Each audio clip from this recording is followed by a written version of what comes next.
Ассалаумағалейкум қазақ елі, қадірлі Сөзбен Саз каналының көрермендері.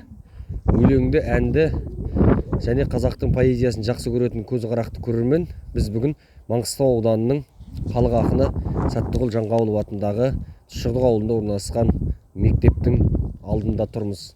Бұл мектепте болашақ қазақтың үлкен қайраткер ақыны атанғалы тұрған жас талантты қазақтың ақын қызы Дәметкен Алтынбек қызы 11 классында оқиды. Ендеше біз сіздермен Дәметкеннің өлеңдерімен таныстыратын боламыз. Бізбен бірге болыңыздар. Бұлақтың көзін ашайық, талантқа тамсанайық, өлең тыңдайық. Ассалаумағалейкум ардақты ағайын, қадірлі көрермендер. Сөзбен Саз бағдарламасының YouTube каналына тіркеліп, және біздің атқарып жатқан қызметтерімізге ұсыныс пікір, сын ескертпелеріңізбен комментарий қалдырсаңыздар болады. Жақсы пікірлер қалдыруда өз еріктеріңізде, бірақ міндетті түрде ұсыныстарыңызды жазуды ұмытпаңыздар. Енді біз бүгін Маңғыстау облысы, Маңғыстау ауданы халық ақыны Сәттіғұл Жанғауылов атындағы орта мектептің ұлттық аймағында отырмыз. Мақсат біз осы республикаға танымал болып келе жатқан облыстың деңгейіндегі бірнеше мүшәйралардың жүлдегері Жанғауылов атындағы орта мектептің, Сәттіғұл ақынның есімін иемденген орта мектептің 11 класс оқушысы Дәметкен Алтынбек қызының өлеңдерімен, жырларымен сіздермен таныстыратын боламыз. Енді біздің алдымызда отырған оң жақтан бірінші таныстырып өтейін. Дәметкен Алтынбек қызының осы поэзиядағы жалпы өлеңге қадам басқан жас қарлығаштың ұстазы, тәрбиешісі, белгілі Қазақстанға белгілі ақын Медет Дүйсеновтың қызы Раушан Дүйсенова. Енді одан кейін 11 класстың 11 сыныптың сынып жетекшісі Толқын Досжанова. Енді біз бүгін осы кішкентай ғана осы мектептен ұшайын деп отырған биыл Алла қаласа кішкентай ғана қарындасымыз, қарлығашымыз, ақын қызымыздың шығармашылығына арнап отырмыз 1 сағат уақыт. Сондықтан енді бірінші ұстаздан бұрын мен енді осы негізгі нысана осы Дәметкенге байланысты болғаннан кейін Дәметкенмен танысқым келеді. Дәметкен, енді өзіңнің ата-анаң, ата-әжең, жалпы өзіңнің семьяң туралы қысқаша көрермендермен бөлісіп өтсең. Қай жылы өмірге келдің? Мен 2004 жылы маусымның 20 жұлдызында осы Тұщықұдық ауылында дүниеге келдім. Бақытты балалық шағым осы Қызылқұмның етегінде өтті десем болады. Әкем Алтынбек, Садықов Алтынбек осы жердің азаматы, осы жерде өскен. Анам Үміткүл. Осы ата-анамның арқасында осы уақытқа дейін көптеген биіктерді бағындырып келе жатырмын. Әуелі осы ата-анамның арқасы деп білемін. Қашанда өзімнің де бір айтатыным бар, Алтынбектің алтынымын деп. Қашанда осы әкемнің дәметіп, атымды Дәметкен деп қойған үшінші қызы қызғалдағым. Енді өлең шығаратын қасиет бұл аталарыңнан ба, әлде нағашылар жағынан ба? Екі жағымда құр емес деп айтсам болады. Өйткені мені көріп жатқан туыстарымның барлығы айтып жатады, тура әжесі деп. Менің Арзу деген әжем бар, әкемнің әжесі. Сол кісі сөзге шешен кісі болған деп айтып жатады. Және де менің нағашы атам, анамның әкесі, сол кісі аздап енді бір жерлерге жария қылмаса да өзінің қойын дәптеріне бір өлеңдетіп жазып жүретіні бар. Өзімнің нағашы апаларымда да ақындар бар. Енді сол арналардың барлығы қосылып келіп, бір өзіңге құйып жатыр дейсің ғой. Енді эфирге жаңа шығып келе жатыр екенсің, қадамыңа сәттілік тілейміз. Енді осы сенің өнеріңе көрермендер бағасын бере жатар. Біз енді алдымен осынау кітапшаңа өлеңдер жинақ қойған екенсің, бір көрермендермен ақын деп таныстырып жатқаннан кейін бір өлеңдеріңмен бірден бір 3 өлең оқып берсең, содан кейін ұстазыңмен сұхбат жасайтын боламыз. Ендеше осы көптеген жарыстарға қатысып келдім осы күнге дейін. Осы Әбіш атамыздың жарысында қатысқан кезде мен 7 рет аунап тұрдым деп осы Маңғыстауымызға, Әбіш атамыздың туған Мырзайыр жеріне арнаған өлең жолдарым бар еді, соны оқып берсем. Туған жер өзің ғана жырлар әнім, сұлу сөзін төксінші жыр қаламым. Абзаға әбіштей ғып мәңгі өлмеске, маңғаз өлкем тудырған тұлғаларын. Қасиетіңнен туған жер айналайын, бұлбұлда ормансыз сайрамайды. Бір аунамай өзіңнің топырағыңа, көңілімнің көктем жайнамайды. О туған жер, киелі мекен жан анам, сендегі жұтқан ауадан шабыт алалам. Төсіңнен сенің тәнті етер бүкіл әлемді, әбіштей асыл қаншама талант тараған. Дүниеге келген шағылғымдарда шырылдап, сөз зергеріңнің топырағыңда талай жыры қалд. Мырзайыр дала дананы сыйлап қазаққа, даладан дана өшпестей мәңгі жалын алып. Өзге өлке сенің ажарыңнан әсем асалмас, талай жыл өтіп кетсе де сендей жасармас. Шет елдердің шарласам да шаһарын, мауқымды менің Маңғыстауымдай басалмас. Көркіңе қарап көз алмай терең ойланам, тамсануға саған ақын жанарым тоймаған. Жусанды жерім, ұлы байлығым өзіңсің, жеті қырыма қосуға нағыз сайдалаң. Тәуелсіз елдің ескерткішке бай мекені, бәріне мәлім қасиетке толы екені. Мәңгілік елге жетелер батыр өзіңнің, топырағыңда әлі-ақ жетіре таунап кетеді. Ой, бәрекелді. Әбіш атамызға арнаған өлеңнен кейінгі оқиын деп отырған өлең кімге арналды, немесе қандай тақырыпта? Енді көптеген өлеңдер бар, тіпті қайсысын. Шетінен оқи бер, енді көрермендер бағасын бере береді ғой жайлап. Осы былтырғы жыл бізде жастар жылы болғаны барлығымызға белгілі. Осы жастар жылында облыстық жарыстың бірінде сол 5 минут өлең шығаруға берген. Сол жерде жазған бір өлеңімді қазір осы жерге оқып берсем. Конкурста тақырыпты береді, бірден сол жерден шығару керек. Жастар жылы. Алдын ала мына ұстаз жазып беруі мүмкін біреулердің, болмаса біреулер көшіріп алуы мүмкін ғой. Соны әдейі сол шарт бойынша 5 минуттың ішінде берілген тақырып өлең шығару керек. Сол сайыста шығарған өлең, Сол сайыста жастар жылы деген тақырыппен өнер тұнған бүгінгі орта сұлу шақ, барлық ақын жыр құрады өрнек сап, жүрек құрғыр маза бермей тұрған-ай, құлдыраңдап шабыт деген құлыншақ. Әрбір таңын сүйіншіле батырып, самұрық құс биіктерге шақырып, жетпейінше қазақ үшін бітпейді мәңгілік ел деген ұлы тақырып.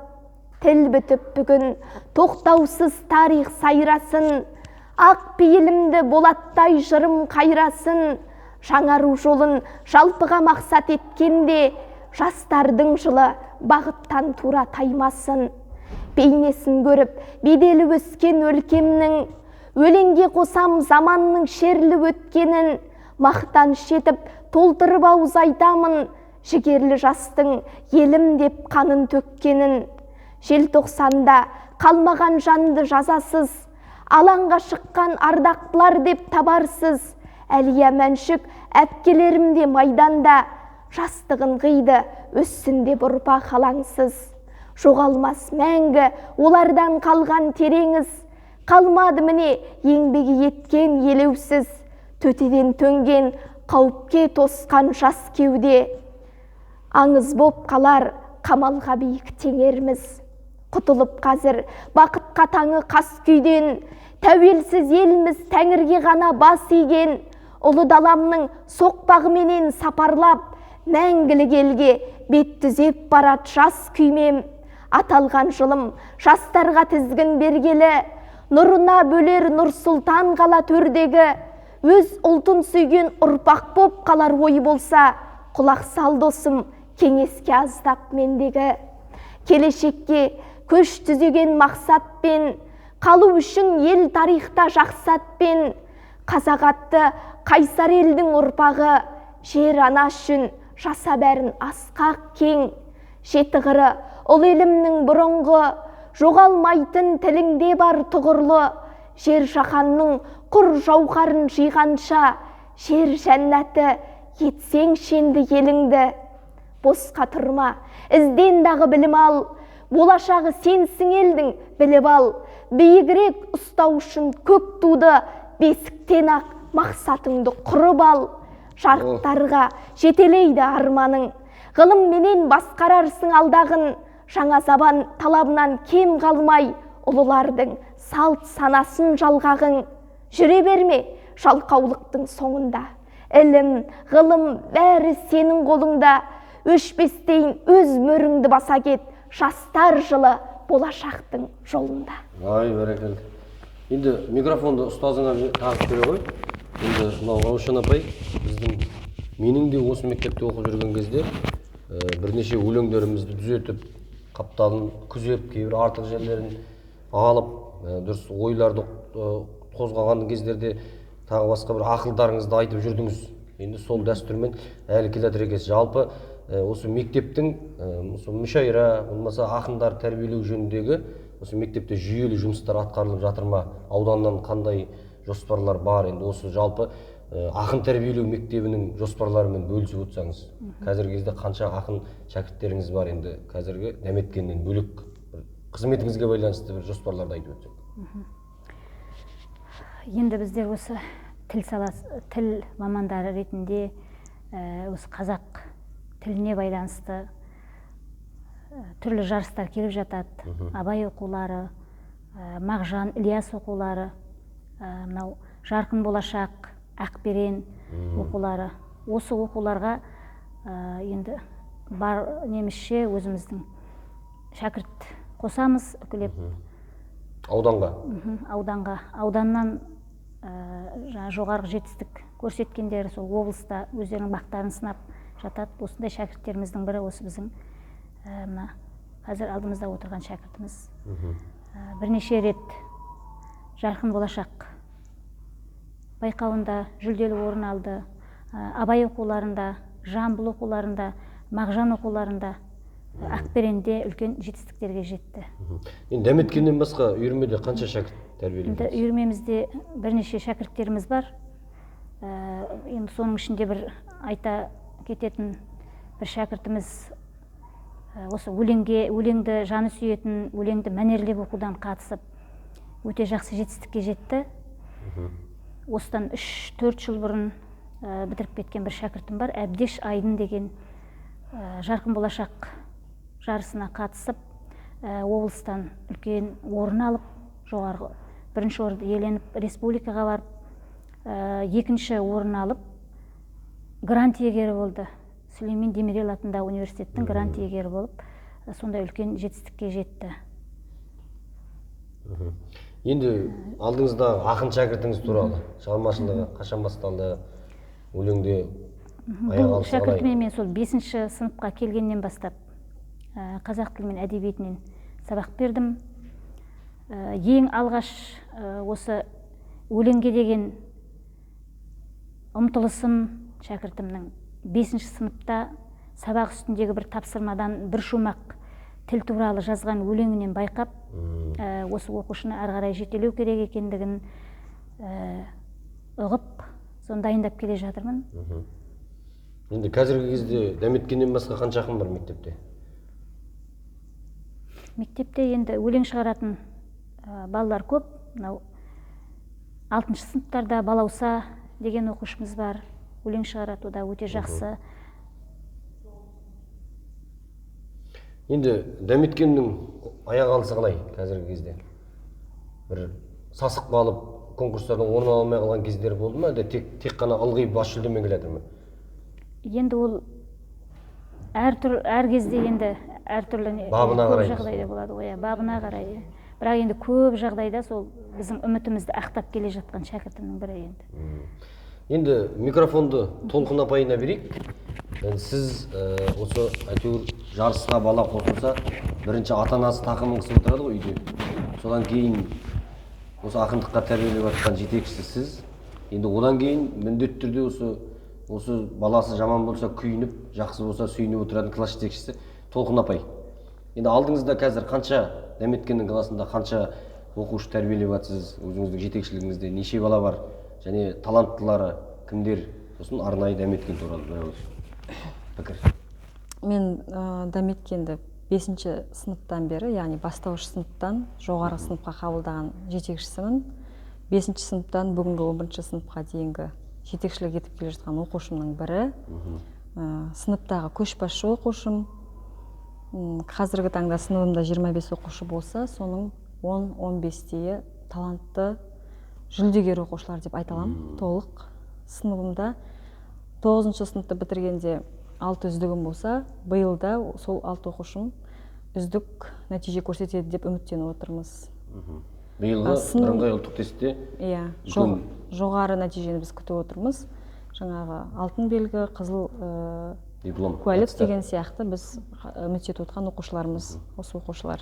Соның ішінде Дәметкен бар, Дәметкен үздік оқушым сыныптағы. енді білімі түгел толық 5, таланты да қазір 5-пен келеді. Бес. Енді Дәметкеннің мынау өлең шығарып жарыстарға кетіп қалуы оның сабағына кедергі болмай ма, әлде бәріне бірдей үлгеріп келе жатыр ма? Үлгереді барлығына, өйткені Дәметкен 5 класстан бері, енді мен өзім жетекшілік еткен кезден бері баланы зерттейміз ғой. Сол кездегі өте пысық, сосын жауапкершілік бар бұл оқушыда. Сосын қиялы болады ғой енді ақын болғаннан кейін. Және бір несі адамға деген ойын тіке, нақты, тура айталатын. Ашық айтылады. Сонысы да өлең шығаратынына үлкен қосымша плюс деп айтады ғой, солай себеп болып тұр деп өзім ойлаймын. Барып келген жарыстар өте көп. Аудандық, облыстық, республикалық жарыстар, бірнеше диплом, кубоктармен келіп жатады. Сол жаңа кубок, дипломдармен бөлісіп отырайықшы, біз оның барлығында көрген сияқты маған жақында беріп жіберсең, соны бір көрсетейік, себебі енді өсіп келе жатқан ақындарды ынталандыру үшін міне мынандай дәрежеге жетуге болатындығын нақты дәлелдеуіміз керек. Сондықтан барлық мақтау қағаздарды және марапаттарды, грамоттардың барлығын бізге жеткізе қойсаңдар болады. Біз қазір осы жерде қай жүлдені, қай жылы, қандай марапатқа ие болғандығын анық нақтылап мен оқып кетейін. Себебі енді өсіп келе жатқан шәкірттерге бұл ынталандыру болу керек деген мақсатта. Енді мынау менің рұқсат қоямын мен қарауға. Мынау енді бізде Шәмші Қалдаяқов атындағы, мынау осының дипломы ма? 4-ші республикалық Шәмші Қалдаяқовтың әндерін орындаудан ән-би байқауының ақындық өнер номинациясы бойынша бас жүлдегері Алтынбек қызы Дәметкен марапатталады. Қазылар алқасының төрайымы, Қазақстан Республикасының мәдениет қайраткері әнші Нұрмұхамбетова бас жүлде, Алматы қаласы 2018 жыл. Мынау сол кезде алған арнайы тапсырылған дипломдар мен марапаттар. Және сонымен бірге Маңғыстау аудандық білім үйлестіру орталығы ұйымдастырған абай оқулары аудандық байқауында жүйріктен жүйрік ұзар Жаңғауыл атындағы орта мектеп Алтынбек қыз Дәметкен жетекшісі Дүйсенова Раушан 2-ші дәрежелі диплом екен, директор Серікова. Және сонымен бірге класс жетекшісі ары қарай бізге қысқа нұсқа нақты дипломдардың. Енді мына осыншама дипломның барлығын таныстырып отырмын. Бірінші орынмен бас жүлдегерлерді ғана, бірінші орынмен бас жүлде алған жерлерін ғана оқып берсең. Мында Мағжан оқулары байқауында аудандық бас жүлдеге ие болған екен. Ақында бір бала ғой айға ұмтылған жас дарындар конкурсы кезінде бас жүлде. Осы сайыстың облыстық ауданнан бас жүлде алады да облысқа барады. Облыстан қанша? Мағжан оқулары, Міне, 3-ші орында. Бұл жерде диплом деген өте көп. Көрермендер көріп отырсыздар, міне 11-ші сыныпқа дейін облыстық Мағжан оқулары байқауының ақында бір бала ғой айға ұмтылған бағыты бойынша Маңғыстау ауданы Сәттіғұл Жаңғауыл атындағы орта мектептің 9-ші сынып оқушысы Алтынбек қыз Дәметкен 2-ші дәрежелі дипломмен марапатталады. Маңғыстау облыстық білім басқармасының басшысы Асқар Сейдалиев 2019 жыл марапаттаған екен. Енді бұдан көретініміз біз үнемі ауданнан бас жүлде аламыз да облысқа барамыз, ал облыстан республикаға барғанда марапаттарыңды міне көріп жатырмыз. Және тағы бір халықаралық бұл байқау. Мың бала интеллектуалды білім сайтының ұйымдастыруымен оқушылар арасында өткен республикалық көркем жазу шығармашылық дарынымен көзге түскен үшін бірінші орынмен марапатталған екен бұл жерде де. Мұнда өз шығармамды көркем жазу, бір жағынан көркем жазу бойынша өз шығармамды жіберген болатын. Оқушылар арасындағы Жамбыл оқулары байқауында тағы да бірінші орынмен марапатталған. Бұл облыстық? Облыстық. Аудандық? Аудандық білім үйлестіру орталығы ұйымдастырған. Бізде Құдайға шүкір бір папка солаймен сенің грамоттарың, ендігі Мұнда бар екен, республикалық Ақберен байқауының облыстық кезеңінде эссе жазу номинациясы бойынша Алтынбек қызы Дәметкен 3-ші дәрежелі дипломмен марапатталған екен. Енді осы қазіргі білімнің жүйесінің қандай екен білмеймін, бірақ біздің кезімізде осы ән айтатындар, өнерпаздар, спортпен айналысатындар сол сабаққа көңіл бөлмей кетеді деп, осы мектептің басшылығы, болмаса жаңағы орынбасарлары кішкене қаттырақ қарап жататын еді. Қазіргі кездегі мектептің директорының көзқарасы осы ақынды қолдауда болмаса қандай дәрежеде? Біздің енді біз жаңағы болар баланың бетін қақпа белін бу дейді ғой. Мектеп басшыларынан ондай жаңағыдай шектеу ештеңе қойылмайды, ондай. Қайта біз қолдаймыз.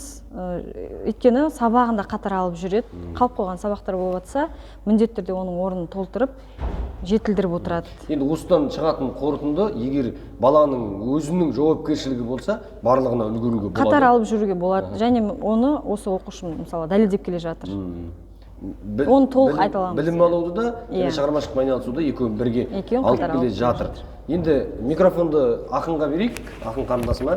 Енді сенен тағы бір екі өлең сұраймыз, содан кейін ары қарай сұхбатымызды жалғастырамыз. Құрметті біздің каналға жаңа қосылған көрермендер болса, біз Сәттіғұл Жанғабылов атындағы орта мектептің 11-ші класс оқушысы Ақын Алтынбек қыз Дәметкеннің өлеңдерімен сіздерді бөлісіп отырмыз. Енді Сәттіғұл кәкеміздің ұрпағымыз ғой бәріміздің. Сәтекеңнің жырын жаттап өскен. Сондықтан енді мен мысалы жорғамын ауыздығын шайнаған, құрсанған қара бұлттан шықтаған жерім жаураған деп жырлаған шалдың ұрпақтарының атынан Дәметкен бір екі өлең оқып берсең. Енді осы тұрғыда ауылым туралы өлеңімді оқығым келіп отыр. Кез келген ақынның бұл қаламынан шығатын туынды деп ойлаймын. Өз ауыл туралы ауылым алтын бесігім деген. Туған ауыл менің ыстық мекенім, жайлап жатыр Қызылқұмның етегін. Таза ауа, мөлдір су дертіңе ем, жүрегімнің бір кішкентай бөлшегі. Тұщықұдық, тұлғаң биік ұл едің, қасиетіңді ұл мен қызың біледі. Сен жайында сыр толғасам кеудемде, шабытымның шымылдығын түреді. Тек өзіңе берер едім барымды, асыр салып күтем әрбір таңыңды. Жаңа күнге жарқын жолдар ашады, жадыратып жусан иісі жанымды. Қымбат маған осы қалпың киелім, сенде жүріп қанат қағып түледім. Жырға ғашық жүрегіммен мен сенің, әр қырыңды, әр тасыңды сүйемін. Құм беліңді мекен еткен бар бабам, сай салаңды небір дастан жайлаған. Биігінен қарап тұрсың бүгіннің, өткенің де бір тарихқа айналған. Ел білетін бұл мекен ғой бозашы, талай сырдың, талай жылдың куәсі. Заманында қалып қоймай жаңғырып, болашаққа бағдар беріп барасың. Сары алтынмен мақтанады кейбір жер, қызыл құмым талай аңыз өргізген. Нар биіктей алтын түсте сашарын, Маңғыстаудың сахарасы деймін мен. Ошағы боп білімнің жаратылған, 90 жылдық тарихы таратылған. Сәттіғұл атамыздың атындағы мектебім бар, бәрінен дара тұрған. Бар оның баға жетпес алтындары, өнерлі ұландары нар тұлғалы. 100 додаға қатысып 100 талантты осашау оттай боп жарқылдады. Спорт деген ұрпақтың болашағы, спорт кешен болашаққа жол ашады. Жастарындар әлемді мойындатып, сайыстарда тек алға таласады. Талайлар жүлде жолын салған еді, Әбубәкір Сапараға жалғап еді. Ретбаев Бауыржан зор даусымен ақ батасын қазақтың алған еді. Жоқ маған сенен басқа жылы мекен, ойынмен талай қызық күнім өткен. Әкем, анам жанымда еш алаңсыз, ең бақытты, ең ғажап күнім екен. Сол менің саған берген уәдем болсын, қадіріңді қашанда біліп өтем. Ай, бәрекелді. Осы алтын бесік ауылымыздан ақындар шыға берсін дейміз ғой енді. Тағы да келесі қандай тақырыпта, қай жылға қандай өлеңіңді оқығың келіп отыр? Жалпы өлең жазуды неше жасында бастадың? Енді жаңа апайым айтып кеткендей, 5-ші сыныпта осы үлкен мектепке қадам басқан сәттен бастап Раушан апай қазақ тілі мен әдебиет пәнінен ұстазым болды. Сол Раушан апайдың сабақтарында тақырыптың соңында, кез келген тақырыптың соңында арнайы шығармашылық жұмыстар тұратын. Өзі ойыңнан әңгіме жазу, ертегі жазу, көптеген сондай бір шығармашылық жұмыстың бірінде тіл туралы шығарма жазу керек болды. Сол шығармамның соңын бір шығармамның нүктесін қойдым да кенет бір жолдар ойыма орала береді қайта соны қағаз бетіне түсіріп бір шумақты шығардым, жалғайын десем жалғанбайды. Сөйтіп бір шумақ жаңағы шығармаммен бір шумақ өлеңмен келген кезде апайым сондай талантымның бар екенін көріп, енді жасыратыны жоқ, 5-ші сынып оқушысы болғаннан кейін ұйқастың түрлерін нақты білмейтінмін ол кезеңде де. Сөйтіп басында жарыстарға көбіне мәнерлеп оқу сайыстарына қатысып жүрдім. Содан кейін апайым сол талантымды шыңдап, апайыма үлкен рахмет айтам. Сол ақындығымды одан әрі жалғастырып, бүгінге дейін көптеген өлеңдерді енді шабытта кез келген уақытта келе бермейді ғой. Үй жинап жүрген кезде, шай жинап жүрген кезде келіп қалады. Ондай кезде апайым кейде жарыстардан 10 күн бұрын айтып қояды, бірақ шықпайды. Ол шабыт келмеген кезде оны бәрібір де шығара алмаймыз. Нағыз бір күн қалды деген кезде сол бір шабытым шарықтап тұрып, керемет өлеңдер туып жатады. Енді кез келген жақсы шәкірттің артында жақсы ұстаз тұрады ғой. Енді Раушан апайға біз де рахмет айтамыз. Өзіңізден озатын шәкірттер тәрбиелей беруге тілектестік білдіреміз. Енді тағы бір өлең оқып берсең, осы көрермендер әңгімеден гөрі өлең жақсы көреді. Сондықтан тағы бір керемет бір жақсы тақырыпта бір өлеңді, бір екі өлеңді бірден оқып берсең, тіпті жақсы болайын деп тұр. Көрермендер, біз Жаңғауыт мектебінің 11-ші класс оқушысы Дәметкен Алтынбек қызының шығармаларымен танысып отырмыз. Енді мынау ұстаздар сынып деп айтады ғой, бірақ мен енді сынып деген сөзге мүлдем келіспеймін. Мен сол бұрынғыша класса деген гректің сөзімен айта берейін. 11-ші класс оқушысы Дәметкен Алтынбек қызының келесі өлеңі не деп аталады? Енді көптеген жарыстардың бірінде жаздым. Енді жаңа сіз өзіңіз айтып жатырсыз ғой, жарысқа көптеп шектеулер болды деп.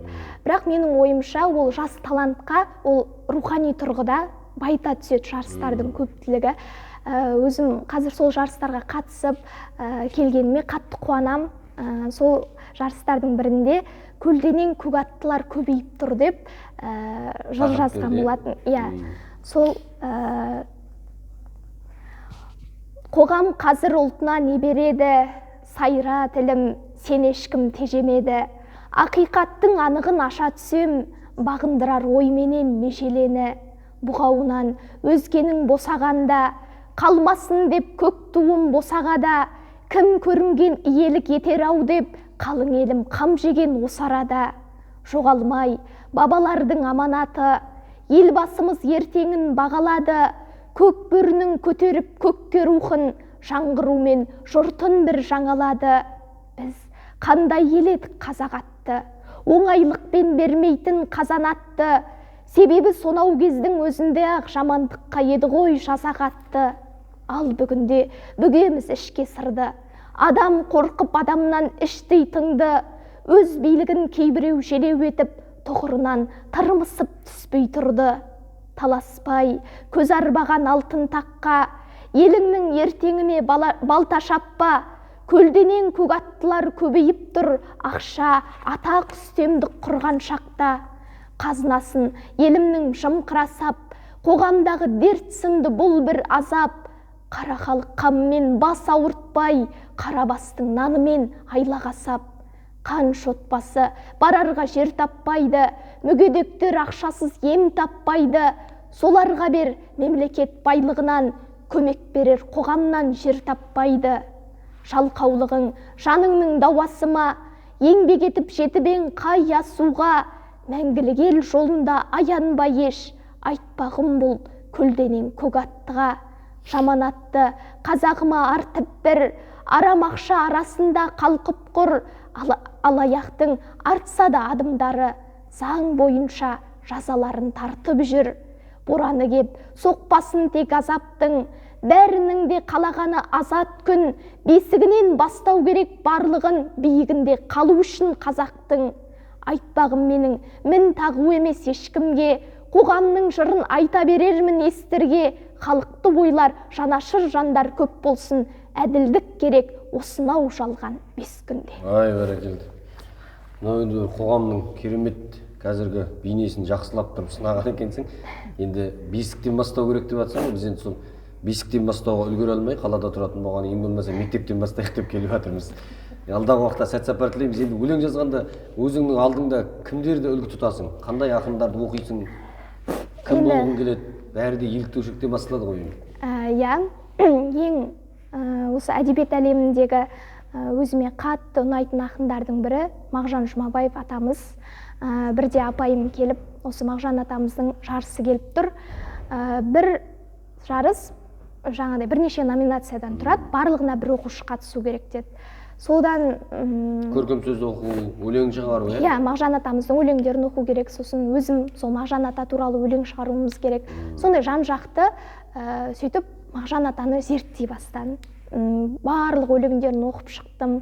Жан-жақты ел аузында айтылған аңыздар көптеген Мағжан атамыз туралы, соның барлығын оқи отырып, оның сыршыл лирикасына ғашық болдым. Оның өлеңдеріндегі жаңағыдай табиғат лирикасына арналған өлеңдерінің барлығын ұнатып, сөйтіп Мағжан атамызға өлең шығарып, осы әдебиет әлеміндегі ең сүйікті ақынымның бірі осы Мағжан атамыз болды. Енді сонымен бірге кімдерді оқисың?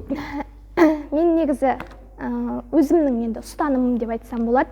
Кез келген болашаққа биікке талпынған жас талант ең алдымен өз өлкесінің ақын жазушылармен таныс болуы керек. Сол себепті мен көптеген осы Маңғыстауымыздағы ақындардың кітаптарын тауыстым деп айтсам болады. Сөйтіп бірде апайым осы Аққауырсын деген кітапты келіп қолыма ұстатты. Жас ақындарының кітабы болу керек. Жұмабай бастаған. Апайым ұсынды қолыма. Даша, Нәметкен, сенің оқуың керек кітап, оқып көр деді. Сөйтіп бұл кітапты оқыған кезде жаңа өзіңіз айтып отырған Жұмагүл Мұрсалова апамыздың өлеңдеріне ерекше ғашық болдым. Осы кісінің өлеңдерінің барлығын жаттап алдым десем болады.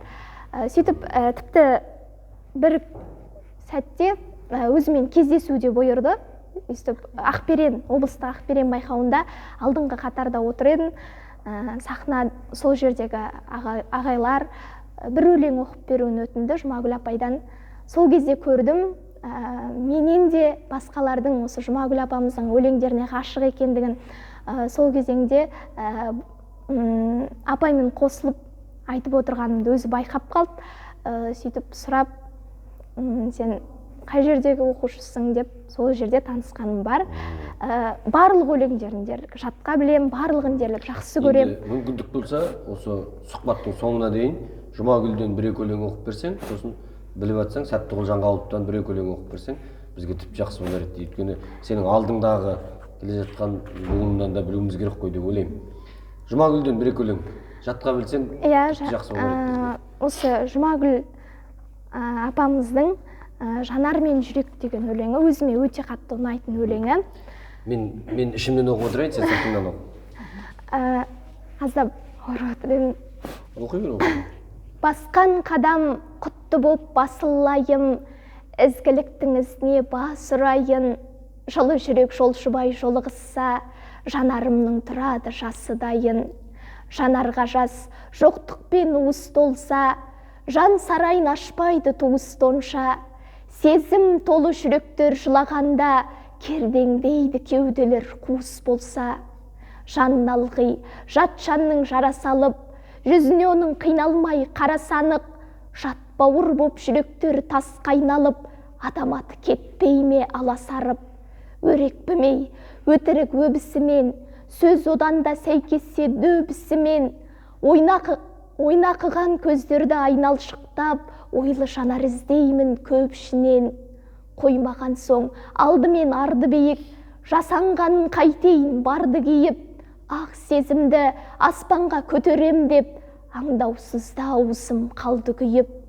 Қателікпен кешірім өмір көлшем, адал құстар ұшса екен көгімді өншең. Сатқындықтың алдында сырақтарып, жылап талдым көл көсір көңіл көрсем. Ай, бәрекелді.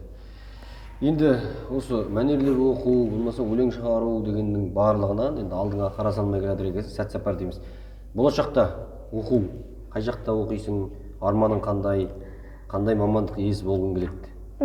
қазіргі таңда енді 11 сынып оқушысы болғаннан кейін нақты алдыға қойған мақсатым барлығы да мақсатым бар. Осы 11 сыныпта қазақ тілі мен әдебиет пәнін таңдап отырмын. Бұйырса, Алматы қаласындағы Әл-Фараби атындағы Қазақ ұлттық университетінде филология факультетін бітіріп, болашақта өзіңіз сияқты ағаларымыздың жолын қуып, журналистика саласында және де көптеген осы енді мендегі басты мақсат осы ең бірінші ауылымның атын шығару, одан кейін ата-анамның үмітін ақтау, осы ұстаздарымның маған берген саналы тәрбиесі мен сапалы білімін көрсеткім келеді. Және де сондай-ақ енді алдыға қойған мақсат көп, оның барлығына жету үшін құр сөз емес, іспен дәлелдеу керек деп ойлаймын. Енді алдағы уақыттағы бірыңғай ұлттық тесттен 100-ден аса балл жинап, өзің армандаған Әл-Фараби атындағы университетке, филология факультетіне оқуға түсуге тілектестік білдіреміз. Және сол жерде қалып қоймай, ауылға, туған жерге келіп қызмет жасап, елдің мұқтаждығына қызмет қылатын керемет филолог болуға тілектестік білдіреміз. Енді тағы бір-екі өлеңмен көрермендермен бөлісіп отырсаң, мен байқаймын, бір кітап шығатындай өлең болып қалған екен, иә? Қазіргі кезде қанша өлең бар жалпы? Бұның ішінде өзі енді мазмұны бар, артында барлығын енді 40-тай өлең тұрған шығар, бірақ мен енді Бұған енбей қалғанда өлеңдер? Иә, өте көп, өйткені бұлында тек жаңағыдай арнау өлеңдер, көбінесе кез келген ақындарға арнап жазылған өлеңдерім, жарыстарда жазылған өлеңдер. Бірақ енді бұдан бөлек менің өзім оймен оңаша қалған кезде жазатын көптеген өлеңдерім бар. Солардың барлығы да өзімнің қойын дәптерімде сақтаулы. Бұндағы өлеңдермен соларды қоссақ бір 60-тан асып қалады-ау. Енді Төлеген атамыз, Төлеген Айбергенов деген ақын атамыз айтады ғой, енді ақын болу оңай деймісің қарағым, аузымда жүру сыздаған әрбір жараныңды. Енді ақын болу дейтінде оңай шаруа емес, бірақ енді осы үлкен жүрекпен аттанып бара жатыр екенсің, сәт сапар дейміз. Енді сенен бір-екі өлең сұраймыз тағы да.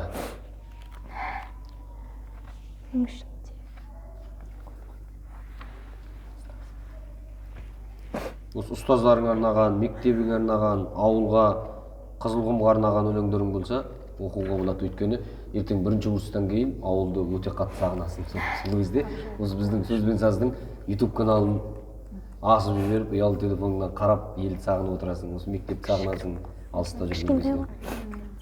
Ал сондықтан кластастарыңа арнаған, құрдастарыңа, достарыңа, ата-анаңа арнаған өлеңдерің болса, шетінен оқуға болады. Апайыңа арнаған өлең болса.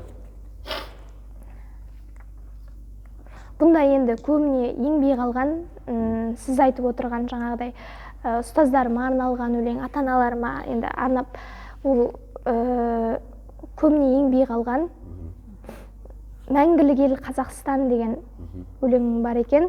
Бұл да осы Шәмші Қалдаяқов атындағы жарыста жазған жырым болатын, соны оқып берейін. Байтақ далам басына бақ орнаған, өзің жайлы мен тоқтаусыз толғанам. Жауға бермей бабам осы елімді, қасыққаны қалғанынша қорғаған. Жәнібекпен Керей салы біргесін, көркейгенді Абылайым келгесін. Томиристей аруларым барында, білген еді қазағат сөнбесін. Боран оқтың арасында оралып, бауыржандар суық қару қолғалып, Әлия мен мәншіктерім майданда, алаш атын алып еді ұран ғып. Жастық шағын жайпап өтіп жамандық, бостандықты аңсау менен алаң боп, қайрат, ләззат сәбирадай жастарым, суық күнде жалындады алау боп. Ал бүгінде биік шыңмен таласқан, өзге ұлттармен татулығы жарасқан, тәуелсіздік бақшасында бір жарған, жер жүзіне әйгілі ел Қазақстан. Қазақ елі, ұлылардың отаны, қыран құсы қалықтаған жоғары. Өзің жайлы сөз бастасам әрдайым, ерке есіл көз алдымда тұрады. Азаттықтың айғағы рәміздері, желбірейді көк туым көгімдегі, шәмші атамыз жырлаған әнұранмен ел таңбасы әлемге белгіледі. Бас қаласы аялаған Астана, елорда бұл бой түзеген жас қала, қалпыменен төрткүл дүние таныған, жылдан жылға барады ол жанара. Куәсі сұлулықтың хан шатыры, енемін сол сарайға ханша сынды, бәйтеректің биігінен көз жүгіртем, ертіп ап бақыт құсы самұрықты. Нұрлы жолды нұсқайды нұр атамыз, шын жүрекпен нық сенім біз артамыз. Өзіңіздей елбасымыз барында, жігер жиып жақсылықпен жай табарымыз. Атағымыз алты құрлық асқанда, даңқымыз жүр әлем жайлы дастанда. Рухани байлығымды дәріптеп, армандармен шарықтаймыз аспанға. Келешекке көш түзеген ғажапстан, жеңілмейміз, жығылмаймыз таластан. Біздің таңба тарихтан еш өшпейді, себебі бұл мәңгілік ел Қазақстан. Ай, бәрекелді. Осы мәңгілік ел Қазақстанның керемет ақыны болуға тілектестік білдіреміз. Енді микрофонды ұстаздарыңа беріп, сенің болашағыңа, өмірге қадам басып бара жатқан сапарыңа сәттілік тілеу үшін осы ұстаздарыңның бір ауыз тілегін тыңдағым келеді. Ақын шәкірттеріңізге. Шәкіртіме мынау алда енді үлкен ең бірінші сынақ, ұбт-дан жақсы көрсеткіш көрсетіп, мақсатына жетсе, биікті бағындырып өзінің армандаған оқу орнына түссін деймін, жарқын болашақ тілеймін. Еліміз аман болсын, еліме тілегім. Сосын өзіңе де үлкен рахмет, осындай сұхбат құрып, енді мынау сөз мұрасын, саз мұрасын Маңғыстаудың өрге сүйреп келе жатырсың. Үлкен тер төгіп, еңбегің елене берсін. Аумин. Деп тілек білдіремін. Аумин, айтқаныңыз келсін. Сізге де осы тапжылмай осы мектепте қызмет жасап келе жатсыз. Және ұстаздықта да дара қолтаңбаңыз бар ғой. Сондықтан сізге алдағы уақытта да көп талантты шәкірттерді тәрбиелеуді Алла нәсіп етсін. Сынып жетекшісі, класс жетекшісінің бір ауыз тілегін тыңдайық. Ал 10 жылдыққа келген кезде сізге тілек айтатын болады. Бұйырса, иә. Енді мен өзімнің кішкентайынан бірге келе жатқан оқушым болғаннан кейін әрбір оқушыма сәттілік тілеймін ғой. Бірақ дегенмен Дәметкенге қаламың ұштала берсін, үлкен жетістіктерге жете бер деймін. Қазіргі мектепте алып жүрген білімі өзінің асқақ армандарының орындалуына үлкен көмегі тисін деймін. Алдағы бізде үлкен сынақ бар, бұйырса сол сынақтан жоғары нәтиже көрсетіп, өзінің армандаған оқуына түседі деген мен үлкен сенім білдіремін.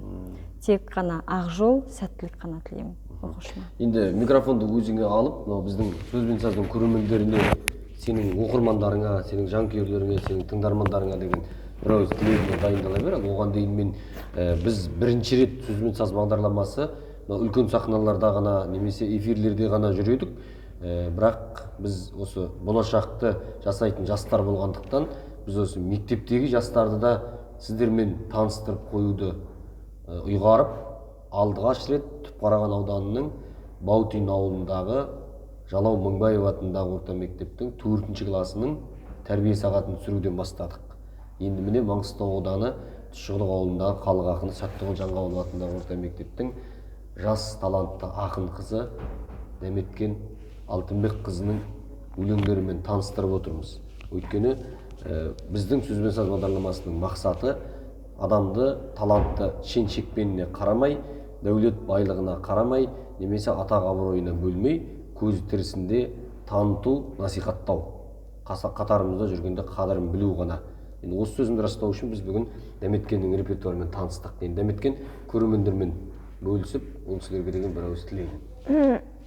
Біріншіден сізге үлкен рахмет айтамын. Осындай жарқын жүздесуді ұйымдастырып, бізге Бұдан да бөлек енді сөзбен саз бағдарламасының тұрақты көрермені деп айтсам болады. Көптеген түсірілімдердің барлығын дерлік көріп шықтым. Сондай рухани өзімді байыттым деген сияқты барлығы да сіздің арқаңыз деп білем. Мен тек қуаныштымын. Өстіп жырларымның, өлеңдерімнің енді Жұмагүл Мұрсалованың өлеңі бар ғой, көңіл көзін надан көп соқырлаған, осындайлар үстемдік құрған шақта өлеңімді аяймын оқылмаған деген сияқты өлеңдерімнің барлығы да босқа шықпағандығын, осындай менің басты мақсатым осы ауылымның атын шығару деген сияқты. Сол себепті сондай биікке талпынып келе жатырған жас талантқа бір баспалдақты ашып бергеніңіз үшін сізге үлкен рахмет айтам. Сөзбен саз бағдарламасының көрермендеріне де үлкен рахмет айтамын. Егер де өлеңімнен көрген бір әттеген-ай деген жерлеріңіз болса, өз ойларыңызбен бөлісіп отырыңыздар. Міндетті түрде комментарий қалдырыңыздар. Иә. Мен қашанда енді сын түзелмей, мін түзелмейді дейді ғой. Көп болады өлеңіме сыни тұрғыда өзінің ойларын айтып жатқандар болады. Тіпті өзі шығармаған ғой деген сияқты сөздерді де естимін. Сондай кезде жеңе білгің сынақты жолыңдағы, бір бақытқа бастаушы оның бәрі, арпалыссам әділдікке жетем деп, жырым менің қанжарым қолымдағы, бәріне де мәлім болып кетеді мойымаудың нағыз жеңіс екені, шындықты іздеп шырылдаған жүрегім түбі өзінің дегеніне жетеді деп алып қамшыландырып өзімді жүре беремін. Ай бәрекелді. Ақ жол тілейміз. Енді осы талай таланттарды тудырған, талай таланттарды тәрбиелеген Саттығұл Жаңғабылов атындағы орта мектепке бәріміз де қарызбыз. Енді осы Алтын Ұя мектептің ұлттық аймағында біз керемет қазақтың бренді сақталған аймақта, брендтері сақталған, тіпті керек болса ағаш үйдің көшірмесі, мына жақта мынау көптен бері музейден ғана көріп жүрген шитоқу, мынау жастық ағаш, домбыра, тіпті мынау ала теру, жүз теру, мынау киіз басу деген сияқты мәселелердің барлығы біздің қолмен ұстағанда көрсетілмей жатқаны қаншама, қолмен ұстағандай қылып қасымызда үстінде отырмыз осының арасында. Енді осындай керемет рухани жаңғырудың шын мәнісінде үлгісін көрсетіп және таланттарына қолдау көрсетіп отырған Жаңғабылов атындағы орта мектептің директоры Жайық мырзаға алғыс айтамыз бізді қолдаған үшін, және осы педагогикалық құрамға тек қана алдағы уақытта табыстар тілейміз. Жаңғабылов мектебінің сабақ білмейтін баласы болмасын, ұлттық бірыңғай тесттен сүрінбей өтсін деген тілек айтамыз. Құрметті көрермендер, біз бүгін бұл дәметкен Алтынбек қызы мүмкін қазақтың Фаризасы сияқты, Ақұштап Ақтегереевасы сияқты талантты ақын қызы болуы мүмкін. Мүмкін филолог болып, мұғалім болып кетуі мүмкін. Мүмкін журналистика саласында өзінің орнын тауып кетуі мүмкін. Ол әуелі Алланың бұйрығы, одан кейін өзінің бағына байланысты. Ал біздің мақсат осы мектепте жүрген кішкентай ғана қарындасымызды сізге таныстыру, екі ортада алтын көпір орнату еді. Ендеше біз саған сәттілік тілейміз.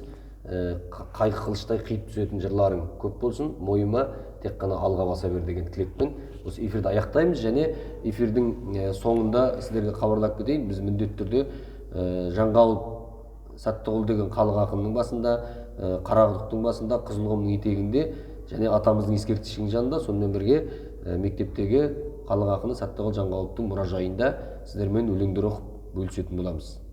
Келесі эфирде кездескенше еліміз аман, жұртымыз тыныш болсын.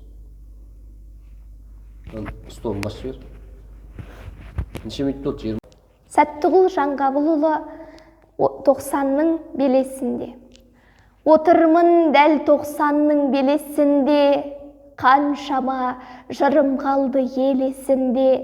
Уа халқым, жырыңды айттым, сырыңды айттым, өзіңсің өміріме төрешіде. Қолыма домбыра алдым 15-імде, жол өттім асу ел көшінде. Ел сүйген ер Махамбет Абыл ақын өтіпті өрт өмірмен белдесуде. Есенбақ Шерниязбен нұрым көшкен, Ақтан мен Қашағаннан бұрын көшкен, кемтарға пана болған ақындардың сөзінің бағдарымен жырым өскен. Ақынмын екі өмірді аңды өткен, арайлы октябрьдей таңға жеткен, жамбылмен жамырасып жаз өмірде, қырандай болат топшы самғап өткен. Өлең саз, мерует пе, жалын босы, айтқан жыр жаным досы, арым досы, күлденген заманымда жыр толғаймын, 90-ға келсем дағы арын қосып. Ана тілім, шабыт кернеп, шапса қалам тұлпарым, аламандай ақ қағаздың жолдарын, ұлттың қамын ойласаң ең алдымен, қазақ тілдің мәртебесін қорғағың. Тілім менің тәңір берген сый бағым, алашыма азат күндер сыйладың, қадіріңді ұққан ұлтым өзің деп беріп келді талай ғасыр жиғанын. Сенің кәусар көзіңді құрғатпаған, ұлылардың сөздерін жырлап далам, ана сүті дартқан жүрегіме, ана тілім қашанда қымбат маған. Тілім сенде ғасырдағы жақұтын, өзгертуде көп нәрсені уақытым, бөтен сөзбен былғатып бөгде жатыр, Мұқағали жырлаған ұлт бақытын. Жоғалмасын тілімнің баға салтын, талай тіл бар оғанда таласатын, жағалады шырағын қараңғыда, бағыт бермес болашақтан адасатын. Кім бар соны ұқтырып түйрететін, билікте ғой қайғыны күйрететін, олар ұлтты үйреткен бұлай тұрсын, қазақшаға өздерін үйрететін. Өзім үшін өлеңді өрдім бүгін, арқаладым ұлтымның ауыр жүгін, тілі жоқ ұлт болып өзі дағы, жоғалтады қалдырмай қолда түгін. Әбіш атамыздың анасы Адай ана, Айсәуле анаға арналған анамның ақ жаулығы өлеңі.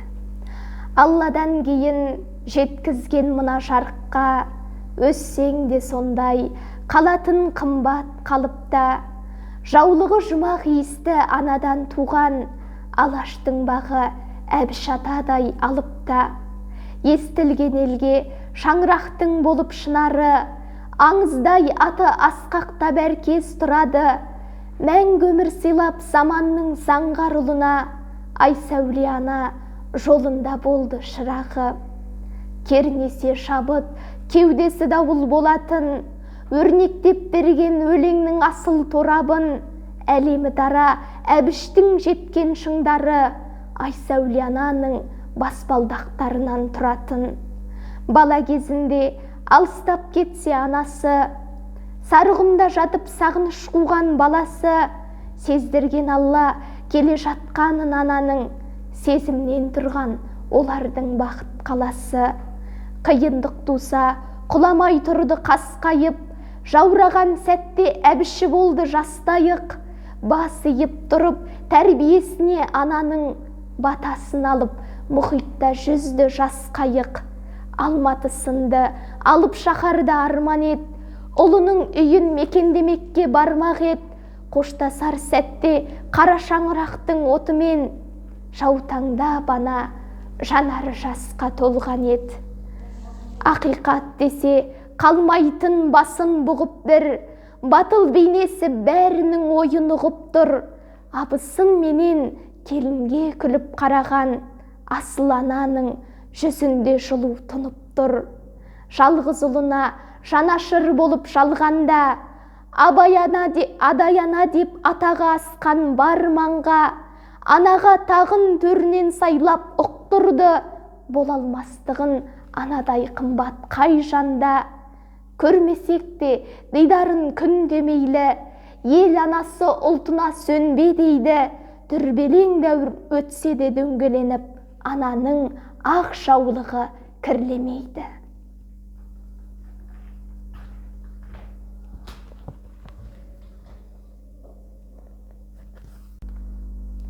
Бар балаға жақыны болып табылатын асқар тауымыз әкелеріміз аман болсын. Әкемнің туған күніне арнаған әкеге тілек жыр жолдарымды қабыл алыңыздар. Өміріме өң беруші өзіңең, түсінетін бала жанын төзіммен. Қай сәтте де бола білген қорғаным, нұр шуақты байқап келем көзіңнен. Бар бақытым ұл қызым деп білетін, қай сәтте де жылы жүзбен күлетін. Асқар тауым жаңа жасқа кеп қалды, ақ көңілін ақтарумен жүретін. Мен өзіңнен көрдім талай өрлікті, көңілдегі дархандықты, кеңдікті.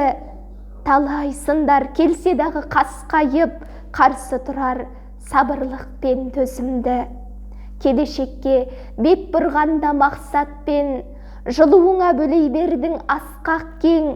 Қалдыруды қалап келем биікте, әке сенің есіміңді жақсатпен. Жаралған жан отбасының бағына, әкем менен шуақты әр таңымда. Тілеуімді тілеп жүрген тірегім, аман болып жүрсең екен жанымда. Құтты болсын туылған күнің әкешім, ұл қызыңа мақтан етер әкесің. Анашым мен бақыттың бақшасында, Аллам сізді қуанышқа әкелсін. Мен Алтынбек қызы Дәметкен, Мағжан Жұмабаевқа арнау өлеңім, маңдайға біткен маздағым. Қолымдағы қаламым болсын қаруым, арманымда бар, алдымда алар асуым. Жастарға сенген жалын жыры бар ақынды, өлеңмен өріп, шабытым шалқып тасыдым. Шарапат шалқар бір Аллам маған жар болсын, додада мына сәттілік саған ал досым. Сырыда сірә, жыры да нәзік ардағым, киелі жырың қадамымды менің қолдасын. Маңдайға біткен маздағы өзің марғас қалардың, тіліп түсетін жырыңды алмасқа баладым. Халқыңның соқтың қашанда жүрегі болып, отанды жырлап кетіпті талмас қаламың. Жағасында туылып сасық көлдің, маусымында жайдарлы жазғы күннің. Гүлсім ана бізге берген ерекше сый, ата өзің жауһарысың өлең жырдың. Дәулетті болған дәуірінде бекен әке, жас Мағжанға үйретті асыл нәрсе. Жұмабайдай атадан бата алып, жырдың жүгін арқалап кетті әлінше. Өлеңіңде үлбіреген нәзік әуез, бүгінде жырыңызға бәрі әуес. Толқынға жан бітіріп өлеңменен табиғат лирикасын оятқан тез. Ең алғашқы жинағың шолпан атты, жастардың да жігерін содан жақты. Тамсандырып Түркістанды жырға қостың, сол сазды жыр жаныма шырақ жақты. Құрғақ өлең тән емес талғамыңа, алаш үшін арысым талмадың да. Өр атыңа жазықсыз жала жапты, тас жүректер тұлғаңды таптап сонда. Сенің көзің күн нұры, күн ұлысың, Қойлыбайдың қобызын жырға қостың. Жерде жалғыз тәңірі от деуменен, от төлеңді халыққа сен туғыздың. Жан сәулеңде жарыққа жол ашқандай, саз дәуенге тұнған сол шырынғандай. Құлағымның құрышын қандырады, сылдыраған шолпының сыңғырындай. Сұлулықты сүюді үйретіп ең, асау шабыт аламын күнде сенен. Жаңғырудың жолында жаңылдырмас, темір қазық секілді үлгөнегең. Арыстанмын дебедің айбаттана, қияларға апарар қайрат қана. Оталғанда жырыңды оқып мына дүние, әнге айналып барады жаймен ғана. Жұмагүл Мұрсалова, өзім ғана қожамын. Дархандық бар, дала теңіз қырқашың, асаулық бар, аңыз ақ жел бұрқасын. Тәңір бізге тәбәрәк қып бұл жердің, басартық қып жаратпаған бір тасын. Бұл жер үшін бабам талай қамданса, арқалады елдің жүгін нарғанша. Кіндік қаны тамған жерді осынау, қорға бөлді қасық қаны қалғанша. мал деп, құн деп жесір үшін дауласқан, жүйрігін жанға бермей жауласқан, басқаға емес бабам мұнда алаңдап, абай болған аманатқа әу бастан. Шежіре оқып тоз-тоз болған тастанда, ана қаны, ата қаны анадан көл жастамда, жылтырағы татымады жаһанның, туған жердің топырағын басқанға. Жыл ай тұрмақ, аялдамай азапта, сұқтан басын жат біздегі ғажапқа, исі қазақ тек иелік етсін деп, мырза Құдай еншілеген қазаққа. Бұқшаңдамай көкке мойын созамын, әуелейді атырапқа өз әнім, байлық бердім, айлық бердім басқаға, бірақ жерге өзім ғана қошамын.